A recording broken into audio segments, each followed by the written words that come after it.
बात करते थे तो उनके मन में एक ही चीज की एक आशा रहती थी कि मुझे यहाँ 151 कुंटल की 51 फीट मूर्ति हनुमान जी की स्थापित करना है। एक ही बात, एक ही रट उनके मन में लगी रहती थी कि अष्ट धातु की मूर्ति हो और 151 कुंटल की हो और 51 फुट की हो। तो आज पूज्य महाराज श्री के उस गुण श्री वचनों को हम सार्थक होते अपनी आंखों से देख रहे हैं। आप देखिए कि मैं अभी हम घूमते हुए आ रहे थे और हमने चिस्तौड़िया के चारों तरफ घूमे तो चारों तरफ से तो हमारे हनुमान जी जो हमारे आशीर्वाद आते हैं उनके दर्शन चारों तरफ से नीचे से हो रहे हैं। पूरे छतरपुर वाले अगर कहीं से भी देखेंगे तो हनुमान जी के दर्शन उनको स्वतः ही देखेंगे। इसीलिए पूज्य महाराज जी ने एक छत्र काम करके कोई दूसरे काम में ध्यान नहीं, मात्र इसी पे कि मेरा संकल्प किसी भी तरीके से पूर्ण हो जाए, क्योंकि हनुमान जी ही एक ऐसे दाता है कि जो इस सृष्टि पे जब तक ये सृष्टि रहेगी तब तक जीवंत रहने वाले हैं। अगर जो जितने देवता इस सृष्टि पर आए वो सारे देवता अपने धाम को फिर से चले गए, लेकिन हनुमान जी वो तीनों लोगों में और इस धरती पर तब तक रहने वाले हैं कि जब तक सूर्य और चंद्रमा रहेंगी, जब तक ये नदियां रहेंगी, तब तक हनुमान जी महाराज इसी रूप से इस धरती पर विराजमान रहेंगे।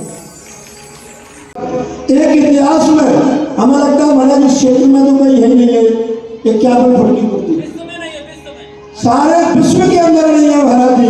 धन्य ऐसे महाराज श्री जी के बारंबार उनके श्री चरणों में दंडवत करते हुए आज यदि विश्व कीर्तिमान आज अगर कोई बन रहा है तो जामराज टोरिया छतरपुर में एक मूर्ति प्रतिष्ठा हो रही है। धन्य ऐसे महाराज जी के श्री चरणों में बारंबार दंडवत करते हुए हम बताएंगे कि हनुमान जी महाराज कितने शक्तिशाली है। देखिए आप, वास्तव में इनका कोई तोड़ नहीं है। जिस समय लक्ष्मण जी को शक्ति लग गई, मेघनाथ ने वीर घातनी शक्ति का परिहार कर दिया।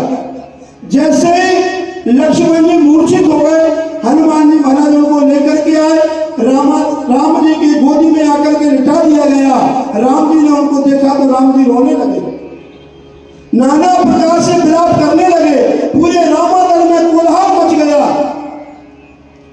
हनुमान जी महाराज ने कहा कि मैं सेवक हूं और मेरे स्वामी अगर दुखी हो तो ऐसे सेवक का होना ही क्या है। उन्होंने कहा प्रभु आप द्रौपदी, तो किसी ने कहा, विभीषण ने कहा भैया एक काम करो, इस वीर धामनी शक्ति का अगर कोई वेद सुकेन को लेकर के आता है तो उसका उपाय बता पाएंगे। उन्होंने कहा मैं जाता हूं, मैं लेकर के आता हूं। तुरंत गए और वेद सुकेन को लेकर के आ गए लंका से। उन्होंने जैसे लक्ष्मण जी की का श्रृंगार किया। ये बाबा बैठे हैं 119 साल के, खबरैल हो गए थे महाराज। बाबा तो बाबा महात्मा थे, इन्होंने ध्यान नहीं दिया और विधर्मी लोग लूटते रहे। खबरैल हो गया था स्थान, मंदिर भी खबरैल था महाराज, मैं देख कर गया। विधर्मियों ने कब्जा कर लिया महाराज, दुष्ट लोगों ने।